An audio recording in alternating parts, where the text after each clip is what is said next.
Assalamualaikum warahmatullahi wabarakatuh. Nama saya Serena Febiana Kulas, NIM 18103011177. Nah, di sini saya akan menjelaskan mengenai peran fisioterapi dalam fraktur.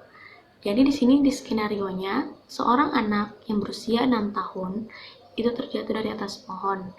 Nah, kemudian mengakibatkan fraktur di sepertiga kruris dekstra.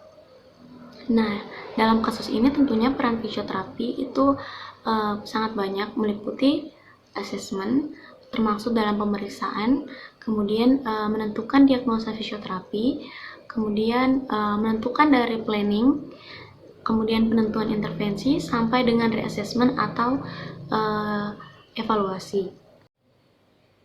Yang pertama yaitu anamnesis. Anamnesis bisa kita lakukan dengan dua cara, bisa dengan autoanamnesis atau dengan heteroanamnesis. Apabila autoanamnesis, maka kita akan menanyakan langsung. Apabila hetero, maka kita akan bertanya kepada orang tuanya. Nah, dalam anamnesis itu terdapat dua, ada subjektif dan juga objektif. Di mana yang subjektif itu terdiri dari keluhan utama, riwayat penyakit sekarang, riwayat penyakit dahulu, riwayat penyakit penyerta, sampai dengan riwayat penyakit keluarga pasien. Nah, kemudian untuk yang objektif itu termasuk dalam pemeriksaan, itu kita melakukan IPPA, inspeksi, palpasi, perkusi, auskultasi. Kemudian kita melakukan PFGD, pemeriksaan fungsi gerak dasar. Kemudian kita melakukan pemeriksaan untuk nyeri menggunakan VAS. Kemudian kita melakukan pemeriksaan LGS, lingkup gerak sendi, menggunakan goniometer.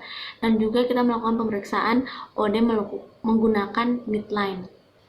Nah, di sini di IPPA kita melakukan inspeksi, yaitu melihat pasien tersebut. Apakah pasien tersebut menggunakan alat bantu, contohnya seperti kursi roda, dikarenakan pasien tersebut mengalami fraktur sehingga terjadi kesulitan dalam gait atau berjalannya.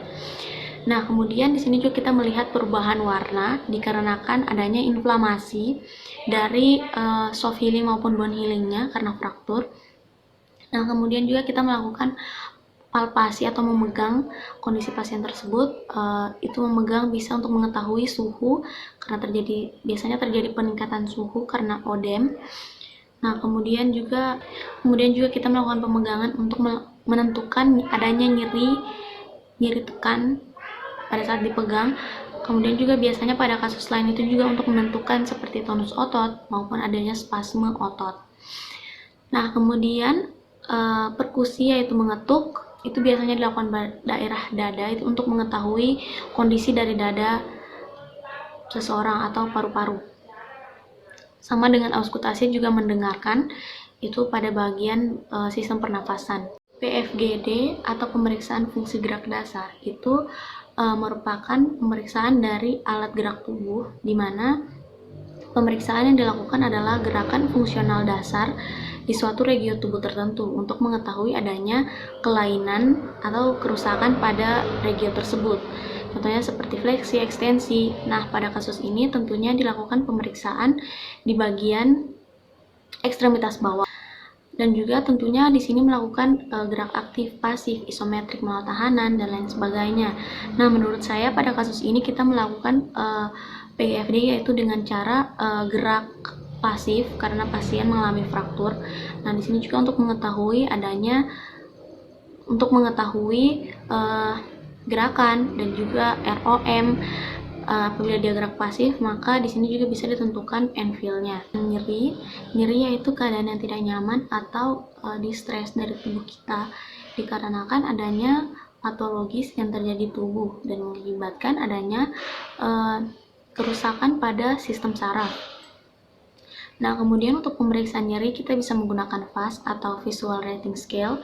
Di sini dengan skala 1 sampai 10 cm. Nah, di mana pasien diminta untuk menggeser dari papan VAS tersebut. Nah, untuk skalanya bisa dilihat. Dan juga masih banyak pemeriksaan lainnya seperti FRS, NRS, dan lain sebagainya. Untuk pemeriksaan nyeri juga kita lakukan pemeriksaan nyeri diam, nyeri tekan, dan juga nyeri gerak. Baiklah, di sini saya akan melakukan pengukuran nyeri. Permisi, Dek. Jadi di sini saya akan melakukan pengukuran nyeri. Nah, untuk pengukuran nyerinya, apabila dia berada di sebelah kanan, nah maka rasa nyerinya sedikit.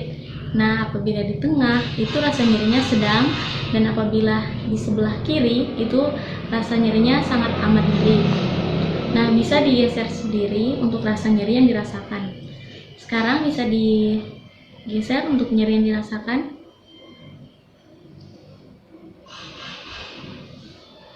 Nah, baik.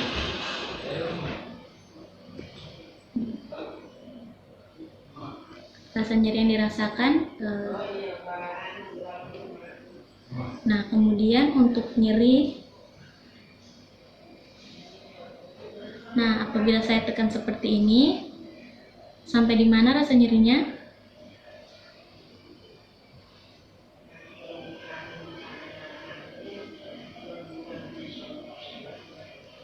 Nah, untuk permisi saya gerakkan. Nah, itu nyerinya sampai di mana?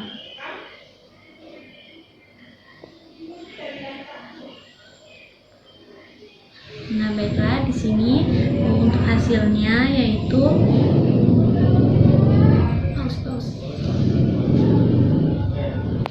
baik-baik aja. Nah, untuk skala nyerinya tadi, deh, untuk nyeri diam yaitu di skala 3, di mana nyerinya ringan, masih bisa ditoleransi. Nah, kemudian untuk skala nyeri yang ditekan itu skalanya 5 atau nyeri sedang. Nah, itu sudah mulai mengganggu ya. Nah, kemudian untuk nyeri gerak itu berada di angka 8 atau nyeri berat. Nah, itu sangat nyeri sehingga kesulitan untuk berpikir jernih. Nah, selanjutnya kita melakukan pemeriksaan LGS atau lingkup gerak sendi. Pada kasus ini, LGS yang perlu kita cek yaitu di bagian ankle, di mana yang bagian terdekat dari fraktur tersebut. Nah, di mana untuk LGS dari ankle, untuk gerakan dorso dan plantar fleksi itu titik fulcrumnya berada di malleolus lateral of fibula. Kemudian goniometernya itu berada dalam posisi 90 derajat, di mana untuk aksisnya itu berada sejajar dengan tibia dan fibula.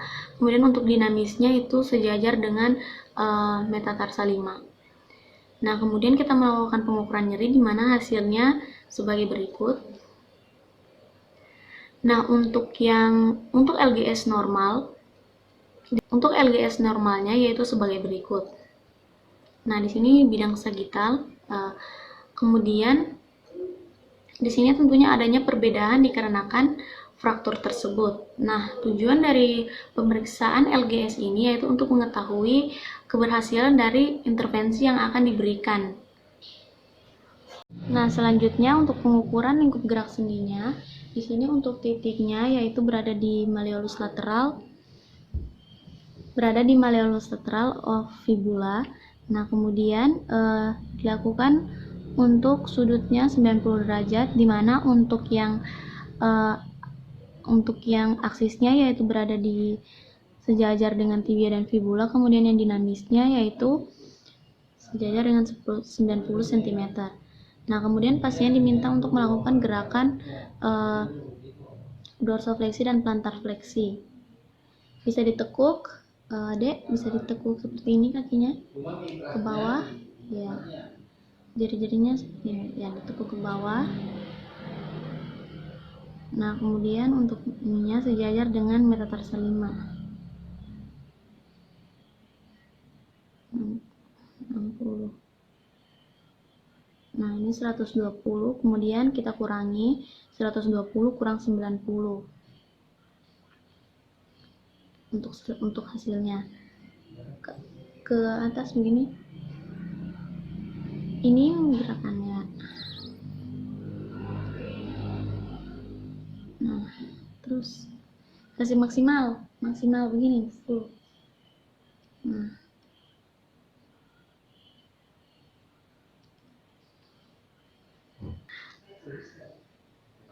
Nah,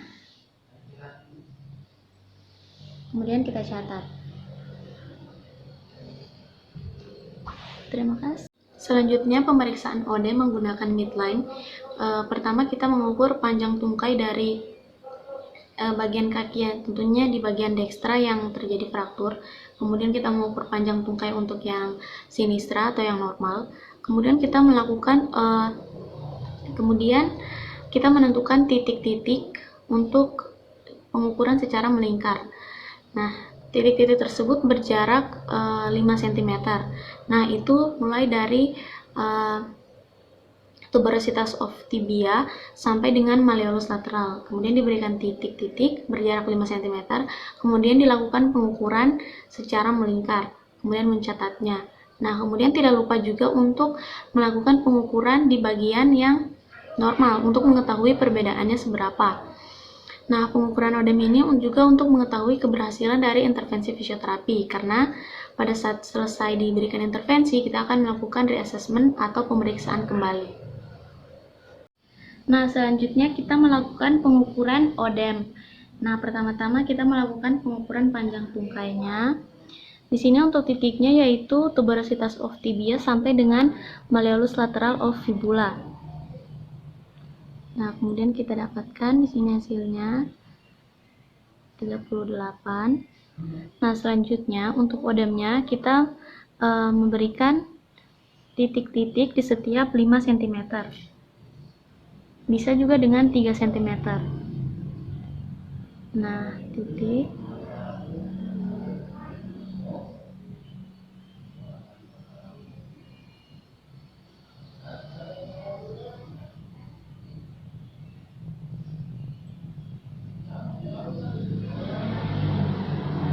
Di sini untuk pemberian titik-titiknya bisa menggunakan penanda seperti spidol ataupun ballpoint.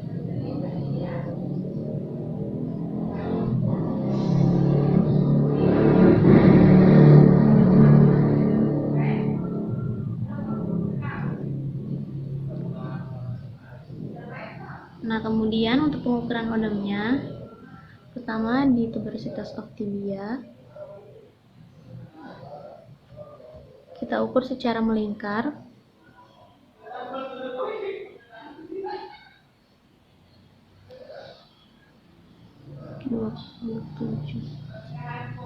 Kemudian jangan lupa untuk mencatat hasilnya.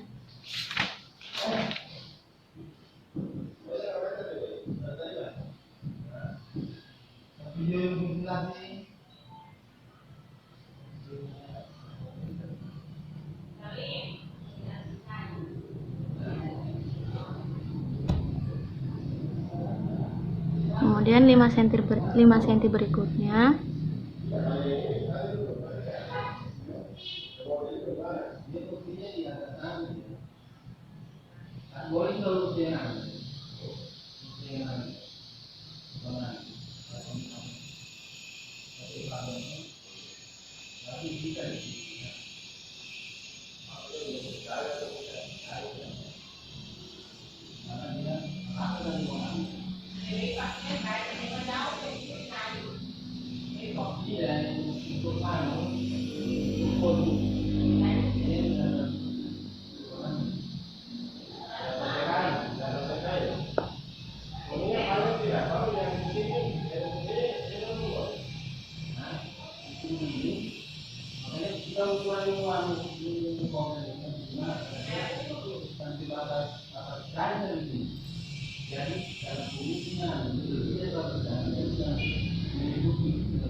Nah, di sini untuk kaki kirinya saya sudah catat.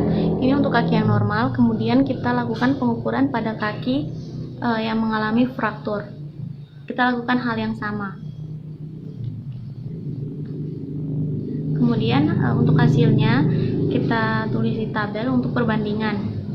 Nah, selanjutnya melakukan penegakan diagnosa fisioterapi. Yang pertama yaitu impairment, yaitu untuk mengetahui adanya gangguan fungsional dari pasien tersebut. Seperti tadi dari hasil pemeriksaan adanya nyeri, kemudian gangguan LGS atau keterbatasan dari lingkup gerak sendi pasien, kemudian adanya odema dari pasien tersebut. Kemudian functional limitation atau gangguan fungsional sehari-hari pasien tersebut seperti berdiri, kemudian berjalan, berlari, melompat, kemudian untuk menekuk kakinya. Nah, kemudian juga ada participation restriction, yaitu di mana pada skenario ini anak berusia 6 tahun di mana untuk participation restriction-nya anak tersebut tidak dapat bermain dengan anak seusianya. Kemudian menentukan planning, tentunya untuk menentukan planning ini di mana tujuannya untuk yang pertama yaitu untuk mengurangi odem, kedua mengurangi nyeri, dan yang ketiga yaitu untuk meningkatkan LGS dari pasien. Kemudian penentuan intervensi fisioterapi itu diberikan hari ke-0 sampai hari ke-3. Pada hari ke-0 itu kita berikan breathing exercise untuk mengurangi nyeri pasien, kemudian static contraction dan juga pumping exercise itu untuk mengurangi odem, kemudian kita berikan relax passive movement untuk meningkatkan LGS pasien, dan kita berikan gerakan awal yaitu set lying atau leg rolling. Nah, pada hari pertama yaitu setelah 1 kali 24 jam dari general anestesi itu kita berikan gerakan di mana half lying atau setengah duduk, kemudian long sitting atau dengan knee lurus, dan juga full sitting dengan knee menekuk. Nah, selanjutnya pada hari kedua itu pasien diperbolehkan berjalan menggunakan kruk atau walker, tetapi kita menggunakan metode weight bearing, di mana weight bearing yaitu jumlah beban seorang pasien yang dipasang pada kaki yang selesai dibedah. Nah, jadi weight bearing ini ada banyak. Nah, contohnya seperti partial weight bearing yaitu 30-50% dari berat badan seorang pasien tersebut. Nah, kapan pasien tersebut bisa menggunakan partial weight bearing atau menapak dengan 30-50% dari berat badan tubuhnya? Nah, kita melihat dari proses bone healing yang telah terjadi di bagian fraktur pasien tersebut. Apakah dia sudah sampai fase konsolidasi atau remodeling? Nah, apabila dia sudah sampai di fase konsolidasi, maka untuk weight bearingnya itu dia dalam weight bearingnya yaitu parsial. Nah, apabila dia telah di fase remodeling, itu bisa dia menapak 100% atau full weight bearing 100% dari beban tubuh dari pasien tersebut.